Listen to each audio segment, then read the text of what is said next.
రాంబాబు ఉన్నాడు సన్నాసి. ఈ సన్నాసులు మాట్లాడుతూ ఉన్నారు, కులాల గురించి మాట్లాడుతూ ఉన్నారు.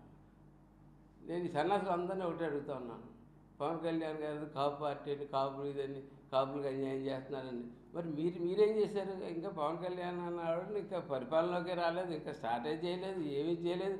ఆ ఉన్నది ఏదో ఊడ్చుకుని జనాలు పెట్టుకుంటూ తిరుగుతూ ఉన్నాడు.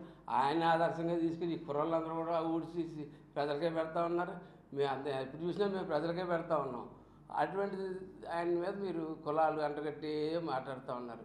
ఆవేళ జగ్గంపేటలోని పెద్దాపుల్లోని నడిచి మీ ఇళ్ళ పక్కనిచ్చే నడిచి వెళ్ళిపోతా మాట్లాడాడే జగన్మోహన్ రెడ్డి, కాపులకి రిజర్వేషన్ ఇవ్వను, తీసేశాను, ఎట్టి పరిస్థితులకు ఇవ్వను రిజర్వేషన్ అన్నాడు.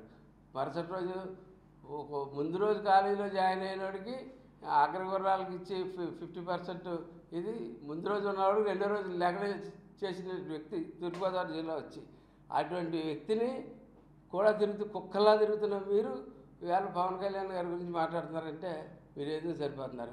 ఎవడో ఉన్నాడు పొద్దున 24 సీట్లు అమ్ముడిపోయారా అని. మీకు పరిపాలించండి సన్నాసులారా అంటే పరిపాలన చేయడం మానేసి అవతల పార్టీ వాడు ఎన్ని పొత్తు పెట్టుకున్నాడు, ఎన్ని సీట్లు చేసుకున్నాడు, ఈ కూడా వెతుకు. కానీ 45 రోజులు 50 రోజులు టైం ఉంది. ఈ లోపల ఉన్న సాధారణ పరిపాలన సరిచేసి సాధారణ పరిపాలన ఇచ్చు. మా 24 సీట్లు కూడా అంటావా? మా 24 సీట్ల ఎందుకంటే మా 24 సీట్లకు సరిపడా డబ్బే మా దగ్గర ఉంది. 24 సీట్లకు సరిపడా ఇన్ఫ్రాస్ట్రక్చర్ ఖర్చే మా దగ్గర ఉంది. మీ బాబు దగ్గర 1,00,000 కోట్లు, మీ బాబు పరిపాలన నీకులో మేము 1,00,000 కోట్లు తినేలేదు.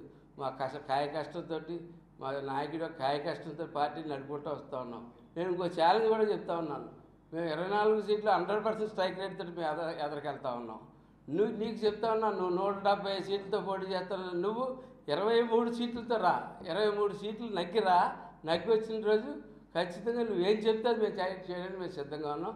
ఖచ్చితంగా నా మటుకైతే నేను రాజీనామా చేస్తాను. నువ్వు 23 సీట్లు నగ్గి వస్తే ఖచ్చితంగా నేను చెప్తా ఉన్నాను, 23 సీట్లు నగ్గి వచ్చి మా 24 మీద ఒక సీట్ ఎక్స్ట్రా పట్టుకుని వచ్చిన రోజు ఖచ్చితంగా నేను అయితే రాజీనామా చేస్తాను.